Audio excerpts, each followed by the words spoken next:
I cried for like 2 hours straight, locked myself in this one room, and then I was just crying.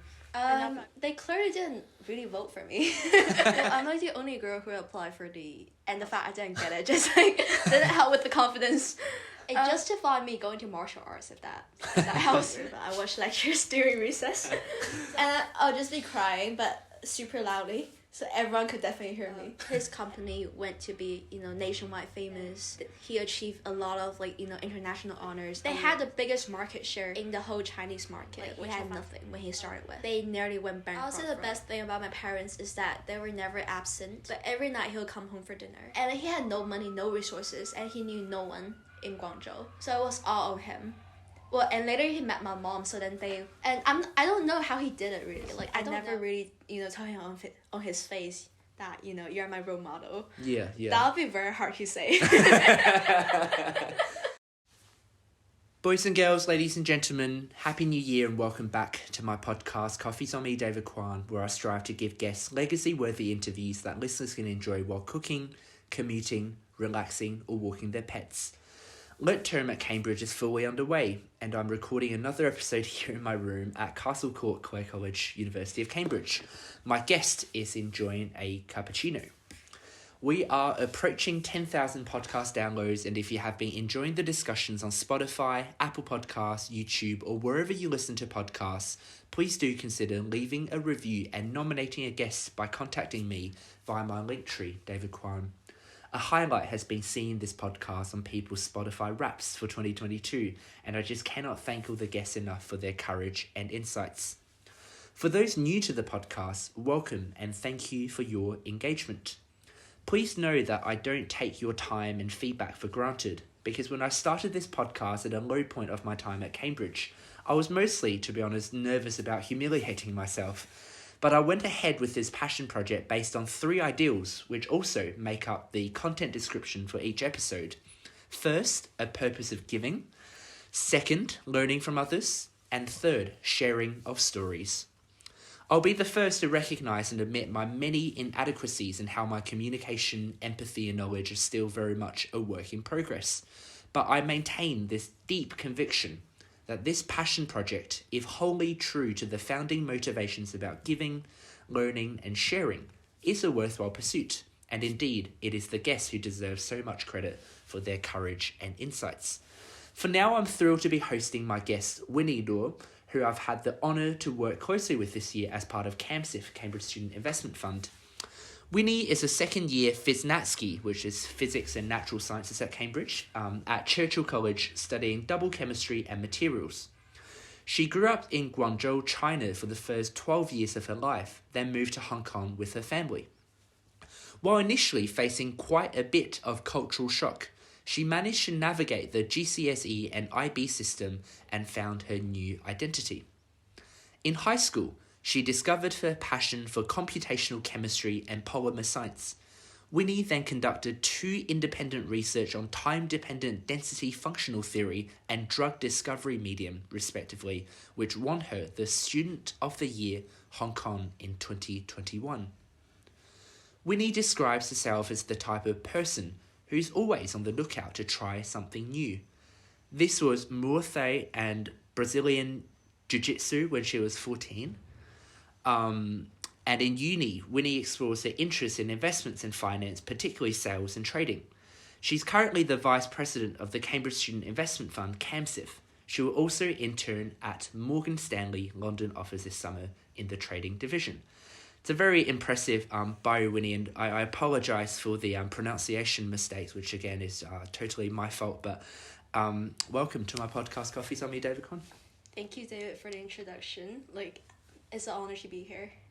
Wonderful. So we had a formal Emma Wilson kindly invited us, and there we were talking about the podcast, and you've listened to a few episodes. I was wondering, who have you listened to and what have you learned from the people you've listened to? Yeah, of course. I gotta say I was a big fan of the podcast from the very beginning. The most recent podcast I listened to was Jingli's podcast. It's also the most recent episode. I gotta say I found a lot of similarity between my experience and her experience, given that we both, spent the first half of our life in China, and then we move on to some totally different places, and then we learn from a lot of different other cultures. So I gotta say, like, her interview was very inspiring. I just found a lot of, like, common challenges that we both faced. And then, yeah, I gotta say, like, her podcast was actually what inspired me to be like, hey, I can do another one of mine and then share a bit of my experience as well. So what were some of those common challenges that resonated with you? So I gotta say, like, it's the culture shock. I know everyone says this, but then it's really like a totally different environment. So when I was in Guangzhou, it was like a very traditional, very competitive school. And then like, all of a sudden I'm in Hong Kong, and this like Singapore International School where everyone really just only speaks English. And it was very daunting at the beginning because I could barely understand what they're talking about. And all the colloquial language, all the slangs, like I had no idea what they're saying. And as a fun fact, when someone first said, like, Jesus Christ, I thought they were religious. Like, I thought, like, oh, that person must be religious. And then everyone else is saying it. And then that got me confused for, like, 2 weeks before I had the courage to go to someone and clarify what that even means. So, did you feel alone then in feeling that kind of predicament at the time? Well, it was, like, I was basically the only person who could speak fluently in English back then. So in school, I was pretty much like I was alone. It was supposed to be a bilingual school, but you know how that always goes. It's like Chinese for 10% of the time, and then 90% of the time you just speak English. So in school, it was quite alone, but then I did really feel like I was being isolated. Because like my family was always there to be like, you should just go out more, speak English to more people, and not just not be intimidated by the language barrier, and just go out and do whatever you want to do and not be limited. So that was really encouraging. So you were student of the year in Hong Kong in 2021, so right. Clearly from that moment of that not really knowing the culture, the language, to being student of the year, like you've undergone a great transformation or progression at least. When you think back at that period of learning and just your teenage years, is there one particular anecdote that really sticks out? And there might not be, but is there any key things that you really want to share? Right. I would say really the progress of getting used to the environment and gaining identity is just like a gradual process. There isn't like one thing that comes that easily, and it's not like one day snap, you just suddenly learn like the language, you just suddenly learn like how to write essays and stuff. So that really came with the progress and just work. But I definitely remember like my first big huge failure back in high school. Like that's what got me to realize that there are still a lot of challenges to face in this area. That's when I lost for the house leader. You lost what, sorry? I lost the election for the house leader. Okay. So we have 4 houses, and then we're supposed to like elect, leaders. How old were you? I was 16. Okay. I was 16, and then that was when I first realized that. Well, not really, but that was when I started to feel like I'm actually getting used to the environment and starting to progress in the environment. Then I lost. Like it was a huge loss on my side because. Well, I thought that, I had the grades now, and then, like, I get to speak the language properly, and I just thought, like, everything is going back on track, and that gave me the confidence to apply for that in the first place, and then I realized that, actually, no, I really know who I am as a person, so that was my first proper attempt in doing something leadership role, and then I fell for that one, and it was, like, definitely, like, there for the rest of my high school journey. And I felt it just kind of motivated me to go like, you're not good enough, having a grade is not enough. You have to just like, do something more and make sure that you're seen by the community. And that didn't really let me down really. It just made me feel like I need to do a lot more than just, having a grade. Well, thanks a lot for sharing that, which is never easy to talk about the times when we have lost. And what I found, I guess, quite inspiring out of it is you really took, you not only bounced back, but seemed to have bounced forward and showed that resilience. But let's just zone in on this incident of you applying for this leadership role of a house leader and not getting it. What was the criteria for house leadership selection? Like, was it academically based? Was it like service based? Was it a all-rounder? And how was the process done? Like, was it student voting, teacher voting? Just walk me through paint the whole picture of how that worked. Sure, why not? So it got two parts to it. The first part's the teacher voting, which matters more. And well, I'm not sure, do they like grade me on like grades or whatever services, but then they clearly didn't really vote for me. Well, I assume that part of the reason is the service contributions, because I'm always the person who's studying really hard, but then I just went back home and then I don't really do much of the extracurricular stuff. So maybe that's one of the reason. And then so teachers are like 40% or something, and then you got like the students voting, and for them is that whatever the hell criteria they want to use, they just use it. So if they like you better, they vote for you. And then so as a combination of a lot of factors, I don't think I got voted. That was pretty much the whole story. How competitive was it? Like, was everyone trying to get this role, or were you very much a part of the minority who actually wanted a leadership role? Well, I'm like the only girl who applied for the house leader. So we got 4 houses, and then you got like 4 to 5 applicants for each house for this role. And then I just remember all of their guys, and I don't know why, but then leadership roles for girls are not really, like, I mean, girls don't really go to that kind of stuff. It's just not very popular choices among girls. So I was the only person who applied. And the fact I didn't get it just like didn't help with the confidence. But it was quite competitive because like we were in our final years then. Like it was the first year of IB. And then, getting this will help with your resume. It will help with your references, like your teacher recommendations. It just helps holistically. So then no matter if it's for the reason of like giving back to the community or just boosting your CV, everyone's trying to go for it. So the IB obviously got the IB learner profile. I did IB as well, but I didn't get a 45 like you. So but clearly IB advocates for this holistic education of body, mind and spirit, as we used at my school. But you've got your 6 subjects, but you've got theory of knowledge and talk, but you've also got the CAS components, the creative action and service. So how did you view the kind of combination of education? Because IB clearly doesn't just advocate for you to stay in the classroom and just do reading, but actually go out into the community and do something for other people. Well, I found that a very necessary component.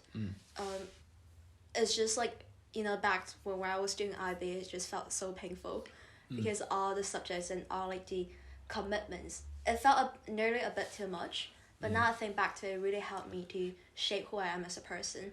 Especially the emphasis they put on community and also like leadership roles. It did help me to realize a lot of things outside of studying and getting the grades. Well, because like if you didn't do CAS, you're gonna fail your IB.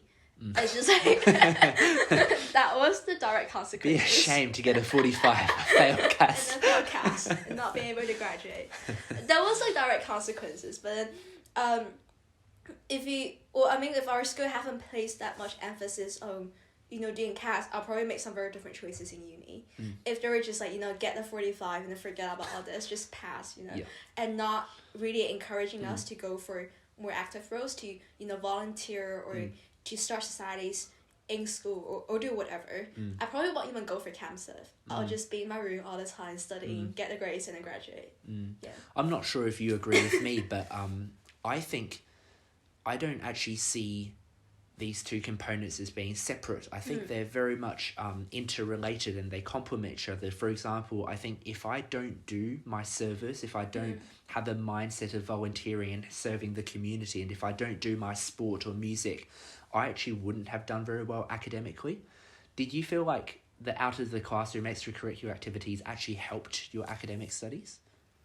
I think they do to an extent, but I would say it's mostly the EE that helped me, because like I just found the syllabus a bit too restrictive in terms of what you can learn, and in terms of, because like ultimately it's still quite exam oriented. So I felt like things like CAS or EE or talk, they just gave you that extra dimension to things. So then, for EE, you can do whatever research you want. And then like, based on any interest you want, like any areas that you want to explore more. So then that really gave me the depth to what I was learning. So that was one area that I really benefited a lot. And then for the cast thing, I think it just like, it justified me going to martial arts, if that helps. Because my parents weren't the most supportive people when I said I want to do Muay Thai, I want to do Brazilian jiu-jitsu. They were just not very supportive, being Asian parents. And then I said it's for cast. And then that kind of shut them up. And then I got to do whatever I want to do. Yeah, it helped like in terms of like staying mentally healthy, in terms of like doing sports I really enjoy. You've clearly achieved so much. I mean, just across a wide variety of things, from academics and science to career stuff and other things. But I just want to understand a bit more about how you have achieved it. And I think that example of you going for house leader and not getting it, it seems like the fact that you raise it as one of the key anecdotes shows that it probably still has an effect on how you see the world and how you see yourself and how you approach problems. So back to that example, when you first found out the result, obviously it's quite shattering. It's not, I'm sure it doesn't feel good. Not your happiest moment. But what did you do to react to it? And what was your kind of internal mental processes for moving forward? Yeah. So, I would say it was not easy for me. Like, every step I take is not like just like, effortlessly getting this and getting that and just like getting everything. There were so many failures, during the road. I nearly failed my first English exam, actually. I kept on failing for like another 1.5 years. Is that IB English or? No, that was for GCSE, and I ended up getting A star for that. Okay. And then for IB again, it's the same problem over again. So it was like traumatic experience, but like times 2. And then the house leader example, I think at first it was really devastating, because I thought that this might be the one chance I can go to my school and tell them that I can do so much more than just doing academic studies. Like, I'm able to fit into this environment. I'm able to achieve just the same amount as everyone else. And not getting it just kind of like bring me back to reality a little bit. Like, I don't think it was being unfair. I don't think like people just somehow decided not to give it to me. So back then I cried for like 2 hours straight. I was just lock myself in this one room, and then I was just crying. And if I cry, I might have to do something about it, because I just kind of accepted the fact I didn't get it, which is fine. And I move on with the idea of, it's not just about me doing well. It's also about how other people perceive me. It's also about like, me really fitting into this culture, really understanding the culture. And it's about me finding my identity with this culture. So not treating myself as a person who's like from outside and just like, here for a bit, but actually like trying to embrace the culture and be part of it. So I guess like that did bring some mindset change. Like, I didn't really do things for the sake of, proving myself later. I just began to feel like it won't work, and I have to do something to really help myself to, be part of this new thing. So, I mean, we've talked a bit about at the formal, for example, about like the importance of like looking after yourself and to give, as you, in your words, I think you mentioned, like, it's really important for you that your loved ones have the freedom to do what they want to do. Yeah. How is that perhaps connected to how the way you handle difficult situations or so-called failures? Are they related? Like, is that why you think in this way? Like, well, I think like I should give them the freedom of choice. Well, like, as in like, take this missing out on this opportunity. Does that make you more like independent, for example, that you go, well, it's actually really important that I look after myself and my well-being, and that my identity does not lie upon external validation, like a house leadership role, like a vote, which isn't always in your control. Yeah. Well, I guess like my ideal of like, protecting them and making sure they have the freedom of choice is just reciprocating what my mom has always told me. Because what she always said is that you should be able to choose for yourself, and we as parents want you to be able to make whatever choices you want in life. So because of that reason, they never really pushed me to do one thing or the other. So let's say like in high school, everyone else is going for like law, going for med, or going for like finance, let's say. And then I told them, hey, actually I want to do chemistry, which was like actually not a very popular choice in my school. Okay. I was the only person who applied for chemistry or science in general. Everyone else went for like engineering or law, or those like perceived like better off jobs. So then they just always supported me so far, and then they supported me during my times of failures, which was a lot, and then they supported me till now. So every choices I make, they just unconditionally say like, that's alright, like, go ahead and do it. So it's because of like their mindset that made me feel like, if I become more capable in the future, I would do the same for them. And since I have a younger brother, I just thought like, I can also do the same for him, so then he doesn't have to struggle in the same way, or he doesn't have to think about if he's going to pursue something he enjoys more, or something that's going to please his parents more. Yeah. Obviously we can't ever live a parallel life, but had you actually won that election, do you think life would be much different? Like, do you now see that from losing out on this opportunity, perhaps that it's motivated you to see things differently, to take on different things, that you've actually got far more out of this so-called failure than had you just won and just continued and almost like become a little arrogant, perhaps, Well, now I think back to it, it doesn't matter at all. Okay. Like, it just doesn't matter. I think it was more like an ego punch to me back then. And then it humbled me a lot. Like, if anything, it just helped me. Yeah. Because it humbled me and made me feel like I still have so much to improve on. I can still do so much better. So that motivated me to go a lot further than, had I won it. And I'll probably just be like, like, this is as good as it gets. I'll be happy. Like, I'll be really happy back in the moment. Yeah. But I probably won't have the reason or like the motivation to try a lot harder later. Yeah. So when you, again, I love that example, because I think the way you've come out of it so well is so inspiring. Thank you. What did your parents tell you about how to move forward at that point? I don't think I mentioned this much to them at the time. Did they realize how important it was to you at the time? Definitely not. Wow. I don't think many people did realize. For them, they just saw like, they got a new house leader. They don't really know what happened in between. To the fallen. The fallen ones are in their room. Well, it's just behind every great speech, there's people in their room. Yeah. Well, I mean, it's just like, if you're just like a normal person, you won't care who's gonna like lead your next house, right? It just doesn't relate to a lot of other people. And I didn't want many people to know back then because I thought it was really humiliating. So I kind of just kept it to myself and my closest friends. And my parents, well, they never really care about my school life that much, really. They were more like the parents who go like, if overall things looks great, then that's great. Like, we don't really care about the details. Okay. And for that reason, I don't think they really understood the house system. So when I talk to them about, I want to like go for this like house leader role, they're like, oh yeah, that's great, like go ahead. But not much thought was put into it after. So when I told them like, I didn't get it, they're like, oh yeah, that's fine, like just move on. So they kind of just dismiss it. I don't think they did intentionally, but I also didn't really expect much consolation from them. So then, like, it worked out. Yeah.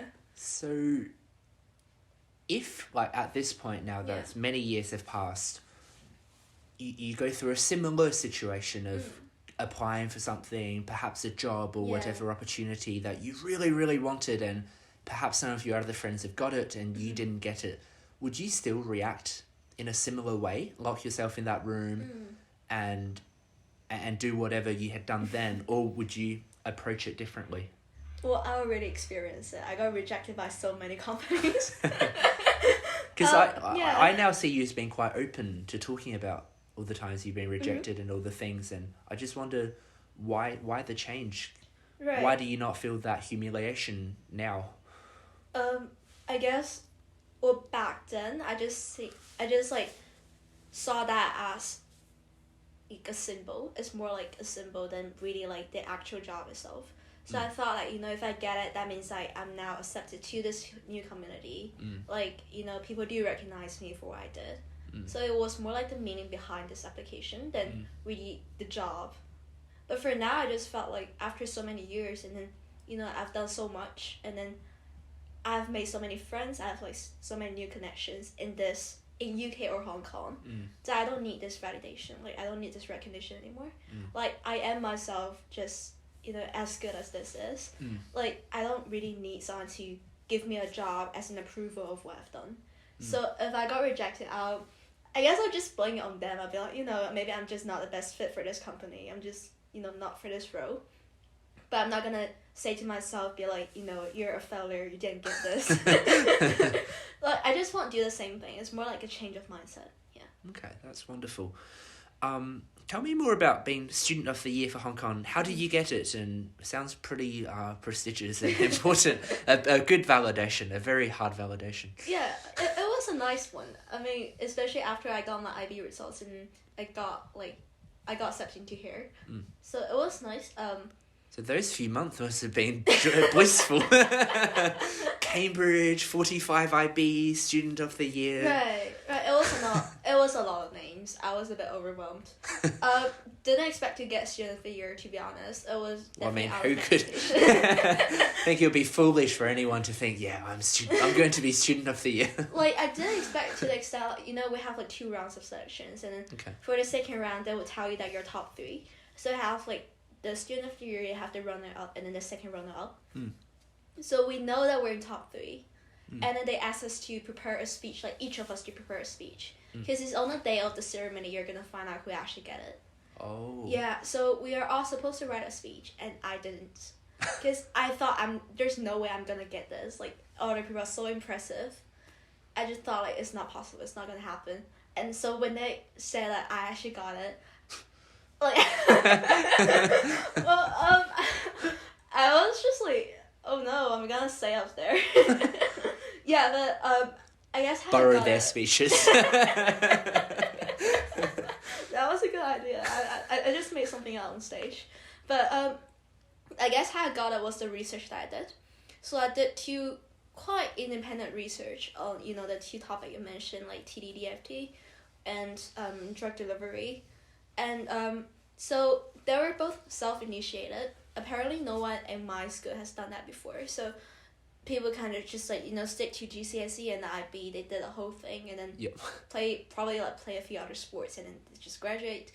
And then I just saw that opportunity. There was this like very big science competition in Hong Kong. It's called Hong Kong Science Student Project Competition. And I just wanted to take part in that. And then so me and my other friend who's also in Cambridge right now, we just started this research. And then the topic, we had no idea what to start on the topic. So we just looked.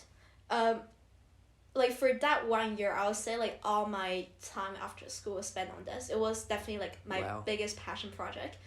I spent day and day on this, and it was the happiest 1 year like of my whole high school. Like I just love being dedicated to this one science and this one project of just my own project, and not like some school project that I finish in 2 or 3 hours. I had so much of things I want to explore in science, and this really gave me the opportunity to do so. There were ups and downs. Mostly the downs are negotiating with the school, because we are not the huge school. Like we're not the largest school in Hong Kong, and then we don't really have the staff or the resources for like an extra project that's gonna take 1 year. So it was like negotiating with the school, like with our department head, talking about if I can coming during like summer holiday, Easter or Christmas, like whenever holiday I have, talking about if we can find a mentor, if we like can spare some money for the school budget and then help us to do this project. It was mostly the negotiations and just doing an experiment over and over again just because we don't know how to properly do it.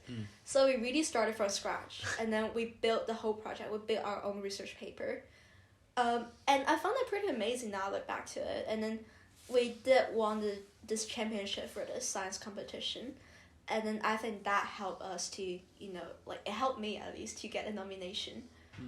Yeah, and then we also got nominated to international science fairs. We won a few other competitions. And yeah, so it turned out a lot better than what I expected. Like, I thought it's just gonna be my passion project. I just do it for my own fun. And it turned out that we won something. and then it just kept snowballing because I did another project. And then that was also quite successful. That one was on sunscreen properties. And I used some computational chemistry knowledge to do that one. It's the TDDFT you saw from the beginning. Yeah, so I didn't really do it for the prestige really, but then the school just enrolled me into these kind of competitions, these kind of nominations, and then fortunately I did get a few of them. But there was also this element of luck because I don't think other candidates really did anything similar to this. So they were mostly doing competitions, and perhaps from the judge's point of view, they just prefer my experience a bit more. Yeah. That's wonderful. What was your reputation in high school from your peers' perspective? Not great. What, because they're jealous of your achievements? No, it was more like it didn't fit into most of them. Like, I didn't really feel like I fit in. Like, I never felt like I really fit in. At first, I thought it was the language. And then I realized it's just our priorities. Like, we have different priorities in life. So for me, it's about going after what I'm passionate about. It's about living every day to the fullest and not having any regrets later. But not everyone wants to work that hard. And then not everyone found their passion when they were in high school. So for me, I just dedicated all my time to do things that I love. It can be like a science project. It can be, just watching lectures. It sounds really weird, but I watch lectures during recess. So I'll go online and search out the MIT lectures and I'll just watch them. Wow. It's about reading extra stuff. It's about going to. I was still enrolled in Hong Kong, HKUST, this Hong Kong university, for a weekend. So I'll go there and take lectures. And this was basically all self-driven, so it wasn't your parents saying, Winnie, you should be doing this. They didn't want me to go to that much events, really. Wow. They thought I was pushing a bit too hard. And they were always the kind of parents who want me to hold back a bit more. So they always say, when I was in primary school, they'll say, just be in the top 10. So our classes, we have 40 people. Okay. And they say, don't be the top 1, be the top 10. Because you're the happiest when you're in the top 10. They're still quite... in front, you're still doing quite well, but you don't have to endure the pressure that the first place would get. Interesting. So let's talk more about socializing. Sure. I remember we were talking about some of the learnings that you've had, and recently I know that you've been around halls talking to people and enjoying the experience of talking to people from all sorts of different backgrounds and listening to their stories. What about as a kid? Well, I'm sure you know the answer to that question. I was not great with people. I was terrible with people, if I can say. So, the famous anecdote that my parents kept telling my relatives is that I couldn't talk to anyone when I was even when I was 6 to 7. So, when guests came to our houses, I would just cry until they leave. All the way, I'll just... In front of them? Cry. I'll probably be hiding in my room. And I'll just be crying, but super loudly, so everyone could definitely hear me. And then... Makes them feel very welcomed. Yeah, I'm sure they did. So I'll just cry until they leave, and that's because I'm scared of people. I'm just intimidated by their presence. Not because I personally hate them, just as a disclaimer. But then that got better with age. I suppose it's age or just my parents being constantly there to guide me to do things that were quite out of my comfort zone. So it can be asking for bills. It can be, just encourage me to chat with friends, to spend more time with friends and make more friends. All sort of stuff together. But it was quite a difficult thing for me when I was quite young. I didn't feel like I can talk to anyone. I didn't feel like people would understand me or, want to be friends with me. So there was quite a lot of self-doubt and then quite a lot of uncertainty with this. really thankful to my parents, so I can really normally talk to people now. And I do really enjoy the conversation if I really get to talk to someone. Yeah. Have you always had a good sense of humour though when you do talk to people? Not really. Do I? I don't know. I don't feel like I did it purposely. So probably just... I think a lot of people say that you bring a lot of energy and positivity. I don't know if you see that in yourself. Thank you. I guess positivity just... Yeah, maybe it's just part of me. I like to hear that I'm a positive person. I like to, bring positive energy to people around me. And your brother, who's 10 years younger, is totally opposite to what you were. He's extroverted and honest. If he's listening to this episode, what would you like him to hear? Well, the first thing he'll do is definitely tell his friends. He thinks it's super cool. And his dream job is to be like a YouTuber. Ooh. So this meets his expectation, I guess. Well, do you just say what I want him to do, or I think no? So what would you like him to hear? Do you have a message for him? Pass your recent assessment, please. He has this exam coming up in 2 days, and it seems to be super important. Well, I'm sure he'll better spend his time listening to this podcast than studying. But yeah, I would say, for him, we already have like very different education backgrounds. So he was born in Hong Kong. He grew up in Hong Kong, and then he attended this international school since he was 2 or something. So for him, he was like really consistent with like the local culture, but it also means that he doesn't really understand what it's like to be in the mainland. So his Mandarin is not the best, far from ideal, and he doesn't really understand the hardworking ethic in mainland China. So for him, like, life is just super chill. It's always been chill. It will still be chill for the next 3 years. And he doesn't really understand why we need to try so hard, I guess. Just because like he is being so comfortable. Why do we need to try so hard then? You don't have to. It's not like it's always like, forcing you to, but for me I just tend to. Why? And I guess you're gonna ask why.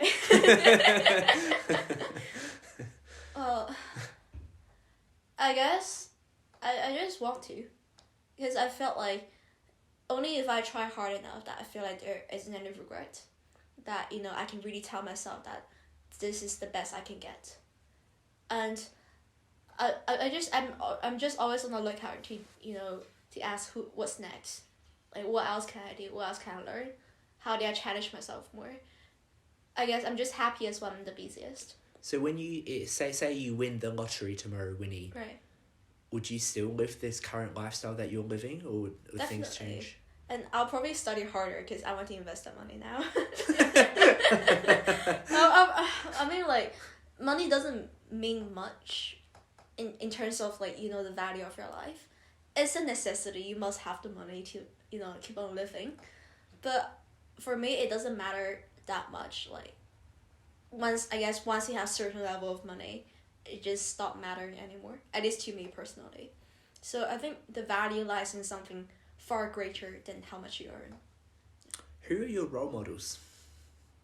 You mean like in the school, like in Cambridge, or? Just in general.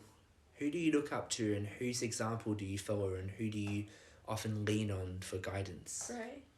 My dad is going to be so happy when he hears this, but it's my dad. Why? Well, he's like the most resilient person and the most responsible person I've ever known to my life, and he's definitely like the most inspiring person I know. So for him, he had like so much more challenges than I had growing up. So he grew up in this very small village that no one really knows where that is, and he has like 7 other siblings, and he's the youngest, and his parents are not very wealthy, so there were really limited resources when he was growing up. And to the extent that, when it comes to high school, his parents can't afford him to, keep on the education. And they want him to become like a barber instead. But he made it out on his own, so he didn't get to uni, but he moved to Guangzhou, where he was doing like 5 jobs at the same time to keep himself afloat. Wow. And then like just one day, I think he was like 23 or something. He was like, I'm gonna start my own company. I'm gonna do my own thing. I'm not gonna, you know, keep on living and work for someone else. And then he started his own company. It was just like him in his room that's like 10 square meter max. So like a really tiny room, probably like 1/3 of my, you know, my room in Cambridge right now. And he had no money, no resources, and he knew no one in Guangzhou. So it was all on him. Well, and later he met my mom, so then they were all doing this company together. And then it was just like... Keep talking. Yeah, there were just so much challenges when he was starting that in the first place. And I don't know how he did it, really. Like, I don't know what made him, you know, his first bucket of gold, so to say. But he became incredibly successful in what he did. His company went to be, you know, nationwide famous. Then he achieved a lot of, like, you know, international honors, awards. And it was, like, you know, they had the biggest market share in the whole Chinese market, which I found to be just so impressive. Because he came from nothing. Like, he had nothing when he started with. They nearly went bankrupt for, like, 5 or 6 times, as far as I knew. And they just never really stopped going. So, you know, like, they started this company way before I was born. And all the way till I was 14, they are still keep going forward. So it's just, like, for my whole family, the spirit is you keep on trying. And you keep on asking what's next. So I guess I got that part from them. It's never just like me realizing one day, hey, I'm gonna do this. They really had a great influence on me. And my dad is like his persistency when he, you know, faces all those difficulties. But he just chooses to go forward. When he, you know, have to, you know, I guess overcome so many challenges for himself, like, you know, the language barrier, the culture barrier. Learning how to negotiate with people, learning how to run a business properly with quite a limited education background. It's just so inspiring, and that kind of motivated me to keep going, knowing that I'm already at such a better off position than he was when he first started. That's so beautiful. Wow. Thank you. That's so incredible. So I'm guessing now he's still working hard, and because I think you mentioned that he did a lot of like EMBAs, is that what you call them? Yeah. Well, it's just MBAs, but for executives, so they added like an additional E in front. Sounds like he's always, as you said, looking for the next challenge and to learn and not to be complacent. Yeah. I mean, those were even harder for him, given that he doesn't really speak English. Wow. So, well, it's not just him who doesn't speak English. There were a bunch of people like in his class who don't speak English. So what they do is they'll just bring like a translator with them to all these unis. And then, you know, the lecturer's gonna talk on stage, and then the translator's gonna like tell them what's happening. And they just start in that way. Wow. Yeah. Wow. And so does he share much about the early periods that when he was 23 setting up his own thing? Because it's obviously really difficult to set up your own business, and as you'd alluded to, you know, almost going bankrupt many times. How are you now as a young adult learning about your parents' journey through the good and bad times? Like, do you ask them about it? Do they talk openly? Is it just dinner table conversation? Or do you see his old colleagues and friends and they reminisce? Like, how do you absorb this knowledge bit by bit? Right. So they never really kept a secret from me when I was just super young. They never really treated me as a kid. So, you know, when I was at 6 or 7, when I started, you know, being able to understand things, they'll tell me bits by bits what's happening. So I'll say the best thing about my parents is that they were never absent when I was growing up.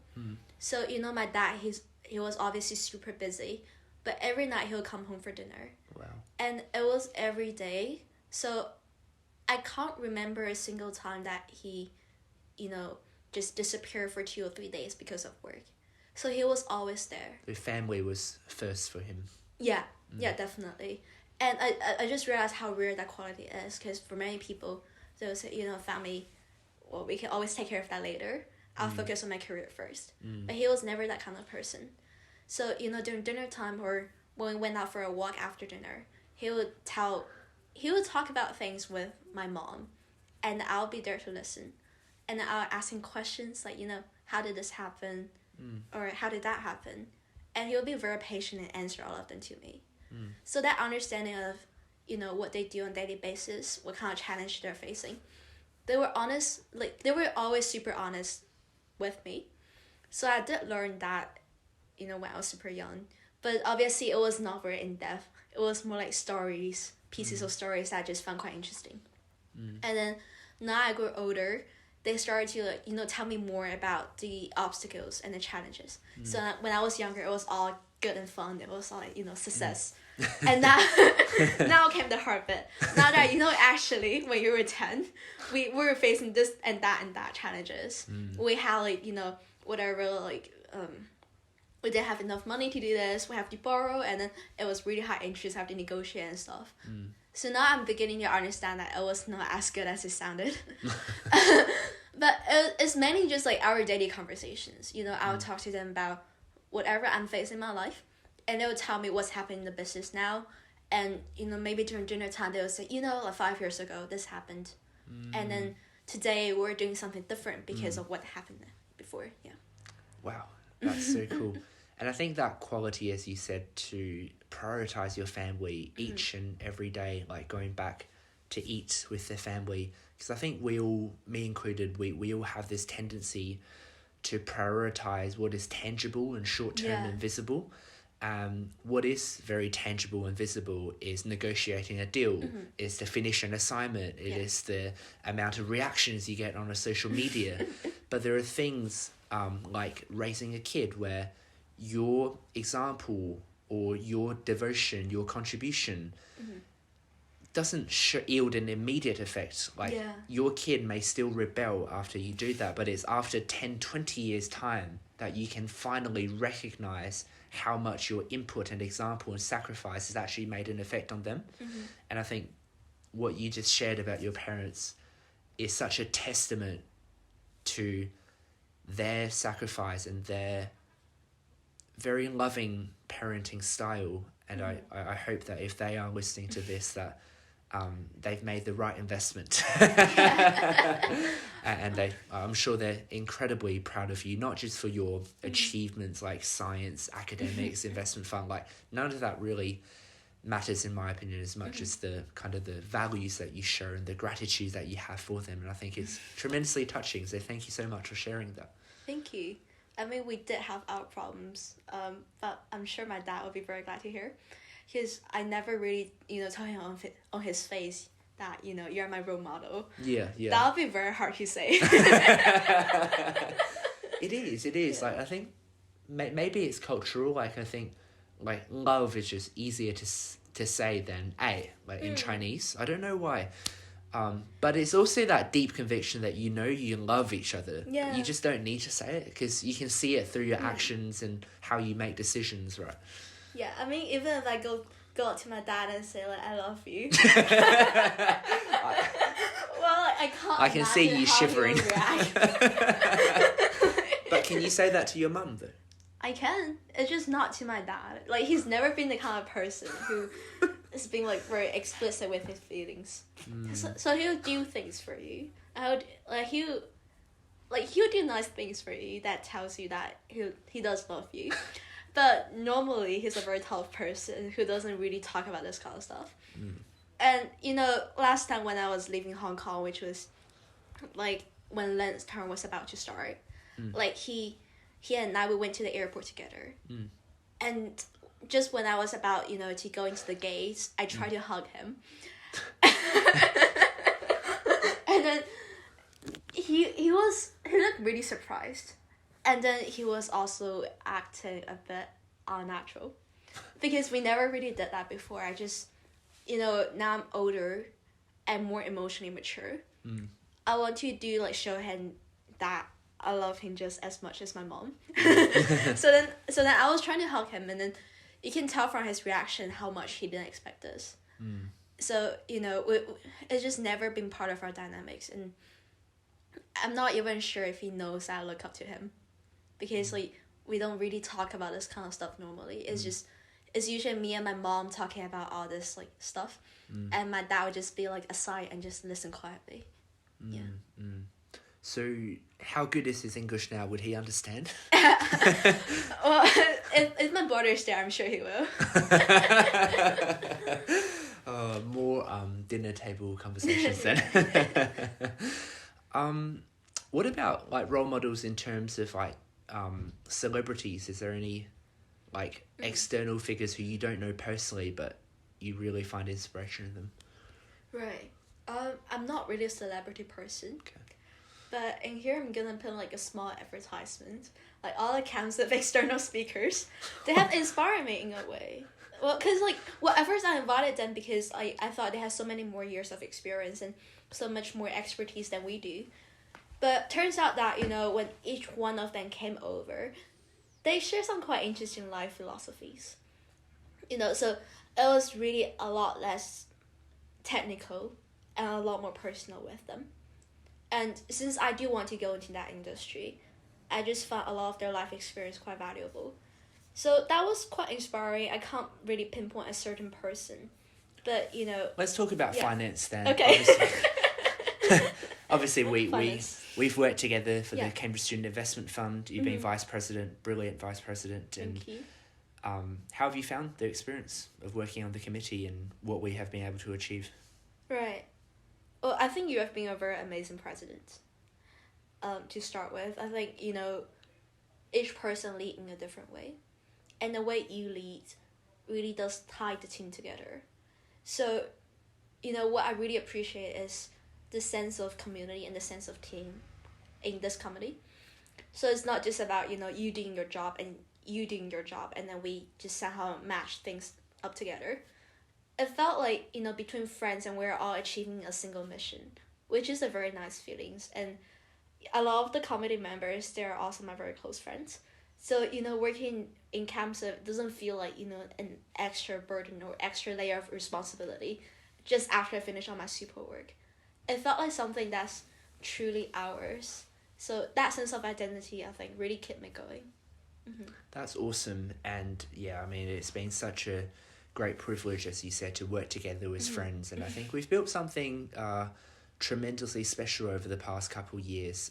You know, we're with Jack and everyone. Just, it is really nice to be able to expand this educational opportunity so that more people can have access to, you know, financial literacy. You know, it's, you don't need to necessarily go into a finance career to benefit from some of the basic stuff that we do, and the speaker stuff is way beyond the technical but into the personal and life philosophy that we can all learn from. But I guess I'm just so impressed by how you have juggled the, you know, Natsci schedule and all the lectures you have, and, you know, with events you got room booking, contacting speakers, writing their bios to the term card. It's quite a lot of spontaneous things that can pop up, right? And I guess it does make sense then if you say that because you're working with people who you feel like there's more than just colleagues, so-called. It does make it much better. So you're interning at Morgan Stanley. Yeah. Very reputable firm, obviously. And you're in the sales and trading division. For people who are not too familiar, could you give a brief overview of what sales and trading at Morgan Stanley would look like? Or what do you think it would look like? Oh no, it feels like a technical interview. We're transitioned, yeah. Right. Well, sales and trading are like two things. So you get the sales, you get the trading. And the sales are like, at my point of view, it's just like salesperson, but for financial products. So it's just like selling stuff to people, but in a convincing way. So it's about meeting their financial needs, like understanding what your clients want, and then provide them with the right structured product. And then also promoting a firm, obviously, and also contacting different people when their trading ideas coming up. So if you know who's going to be interested in this trading idea, you can just link them out together. That's what salespeople do, I think. And then for traders, you have like, you can execute like trades on behalf of your clients. So let's say they want to buy like 3 million shares, and you just help them to purchase that in like a fairer price than if they purchase them themselves. Or you can do proprietary tradings where the firm will give you some money and then you just use the money to execute whatever trade you find to be quite profitable. Obviously, it's a lot more complicated than this, and I wish I can tell you more after my internship. Yeah, but that's basically how things go. So you have people who execute trades, and they might take a market position in that trade. So they can, short on certain companies or do certain stuff, and that's gonna be an additional element of risk, but also a potential profitable area. It's incredibly difficult to get into sales and trading, especially at Morgan Stanley. Why do you think you were able to stand out and get this opportunity? Well, I mean, everyone had their own merit, and I don't really stand out every single time. I think it's about what each firm values, and your performance is obviously going to vary between, each one of your assessment center. But something that Morgan Stanley really stood out to me, I would say, from the beginning, is that it is like a growth phase company. So it's not as established as Goldman Sachs, I would say. But they always have this growth mindset in heart. So they're always like, we're pretty big, we're doing pretty well, but there's so much stuff that we can do. So we can still expand to so many more areas. And we're always growing. And that mindset really appealed to me. And because I think it resonated with my own values, that's why they probably found me to share a similar mission or a similar value. Maybe that's why they picked me. I'm thinking, actually, you're also incredibly good at piano and music, and we haven't talked about that at all. Right. Which is amazing how you have this incredible skill that, because of all the other incredible stuff that you've done. Yeah. But tell me about piano and what music means to you. Well, so, it started off as like an Asian parent thing when I was 4. My parents are like, we can play piano. And then I didn't know better, so I was like, yeah, sure. And then turned out that it was one thing I had the gift on. So I realized I got perfect pitch. It was actually my teacher who told me I had a perfect pitch. And, reading the script was never too hard for me. So I can pick up a piece quite easily. And I performed a lot when I was younger in our city hall in Guangzhou, or our annual concerts, and I would always get really great commentaries from people, really good feedbacks. And I had the chance to become a professional pianist when I was 10. So right after one of my performance, there was this quite a famous renowned teacher coming up to my parents and go if she studies with me, from day to night, just in place of the normal school, I can make her really famous in 10 years. That's what she said. Wow. And then my parents were impressed, and my grandmothers were very happy. And then it was quite a big thing in my family, because they were seriously considering to enroll me in professional music school and go to that conservatory and become a pianist. But then ultimately they didn't, which is why I'm here and studying chemistry. Because they felt like I have so much stuff that I can do. There's so much potential that I haven't realized and they haven't realized. And they don't want me to just play music for my whole life. And there was also what I was thinking, because I didn't think I was that good. And I didn't think that I would be able to, ever play the piano really, really perfectly. It was more like a hobby to me back then. I enjoyed playing the piano. I enjoyed the pieces. So I didn't think much about going to professional. So now that I've passed my diploma and the other grades and stuff, I no longer play it for the grades. I guess that's what a lot of people would say. When did you pass grade 8 or the diploma? Grade 8 was... I did it pretty late. I did it when I was 11 or 12. Pretty late. Well, compared to other Hong Kong kids, they did it when they were 8 or 9. And I passed the diploma 1 or 2 years later. Wow. Yeah. But it was pretty for the resume. My family had no interest in getting me to do the exams, but then the teacher this would look good if she puts on her UCAS or whatever. And then so that's why I did it. But then it didn't mean much to my family. It didn't mean much to me personally, because the pieces were nice, but the idea of just pleasing the examiner and play according to their preference wasn't great. So now what I do is I mostly perform for my friends. So when they come over to my place, they'll be like, oh, that song from Bruno Mars or Ed Sheeran, it was really nice. And because I have perfect pitch, so I can just play it like right after the name of the piece if I've heard it. Wow. Yeah, so it's mostly like an entertainment right now. If you come over, I can play for you like whatever pieces if we both like the song, that is. Yeah, but now it's a lot more liberal than before, and I just play whenever I have time. It can be romantic pieces, it can be Baroque period, or it can be just pop songs that my friends love to hear. So yeah, it's been integrated to be a part of my life. I wouldn't say like I hated it. Like I loved it from the beginning, but now it's more like a lifestyle than something I do to impress people. Mm-hmm. And I'm guessing music would be a very consistent part of your life going forward, that you will continue to play it and just for fun. Yeah, I do hope so. Like, I don't want everything to be very goal-oriented. So I don't want to just do things because they look good or they're going to impress other people. I want to keep a part of things that's just for me. Like, that's not going to impress anyone, but that's still very important to me. I don't know if you ever want to have your own family and have kids one day, but would you want your kids to, for example, start music when they're 4? Or how would you educate your children? That's going to be a very difficult question because... Obviously, it depends on the child as well, but what's your ideal one? My ideal child? No, not the child. The ideal opportunities that you want to give your child. Every child is special. Yeah. So. Okay, disclaimer there, every child is special. But I want to present them with different choices. So I want to give them, the equal opportunity to choose each one. So they can have stock options, derivatives, interest rate swaps. Right. Not that option. More like options in the sense that, you can play piano, you can play drums, or you can do martial arts. I'm not going to put any restrictions on you.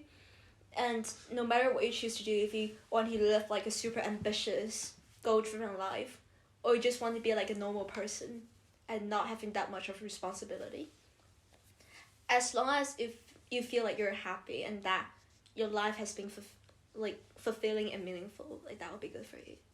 Like, I don't want to define them to be some sort of very accomplished, like really, impressive child. I want them to live the way they want to live, and being the happiest, but happiest because they think they've found meaning in life, not because they're just like playing video games or doing whatever stuff, and they think that makes them happy. Yeah. Awesome. We keep talking about this idea of a legacy-worthy interview, piece of recording, meaningful piece of recording that you could look back on in 10, 20, 30 years' time. We've touched a lot on a diverse range of things that you've done and very personal things, which I appreciate you sharing. I was just wondering, before we wrap up with a couple final questions, is there anything else you want to be included in this recording? That's really meaningful to you, a snapshot of who you are now. Right. I kind of wanted to ask you on, your ideal way of educating your children, if you're going to have any. Oh, wow. So we flipped it now. Yeah. Oh, it's a very big question, obviously. But I think I'm very grateful for the education that I have received, which is a holistic one of body, mind, and spirit, and also one that is centered around other people in the community. Yeah. I think I have never, ever been judged on academics, on basketball, on music. It has never been about achievement. Right. But something that my dad, my mum, and my family always cared about a lot was values, and these are values including gratitude, recognizing the goodness of life and the opportunities that we all have, and how other people continually influence us, and to remember the good deeds and the kindness and sacrifice others have done.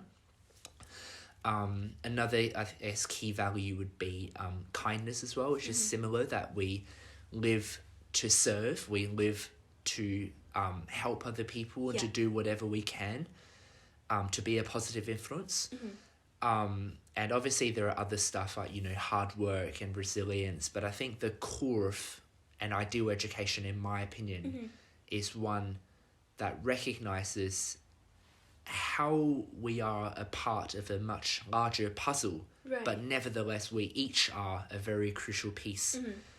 And I think I would love for my children to have the confidence in themselves, but the humility that they are not the center of the universe, and that's okay. And that's the beauty of life, is that we all get to help one another, and we all get to pursue communal meaning and build a better life together. But yeah, so that's probably how I would answer it off the cuff, thinking out loud. Well, you really sound like you're gonna be a fantastic parent, and that did remind me of one of my most memorable conversation with my dad.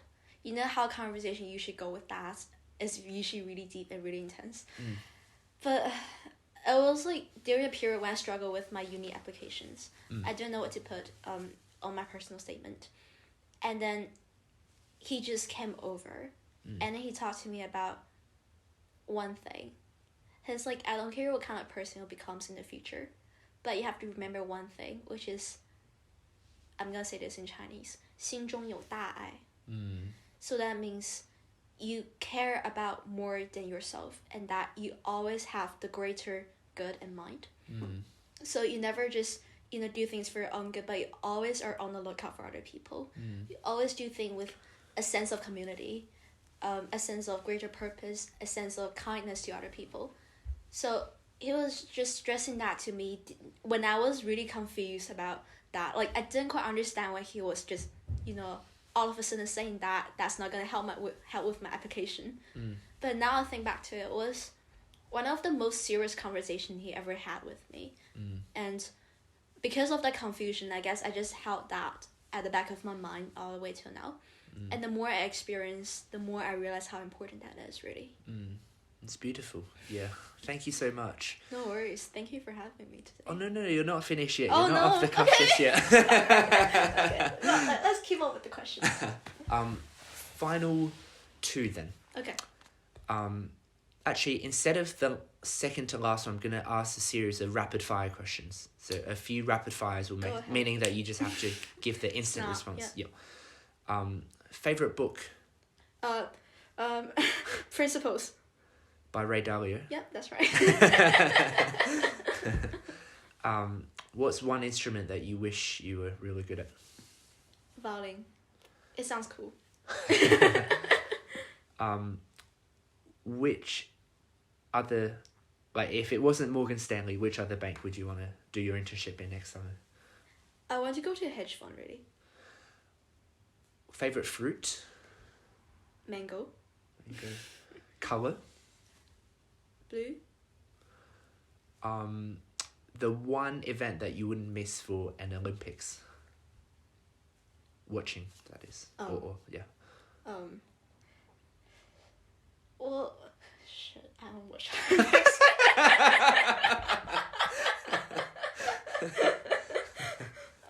Oh shit, okay. I'll just make a random one. Sprints.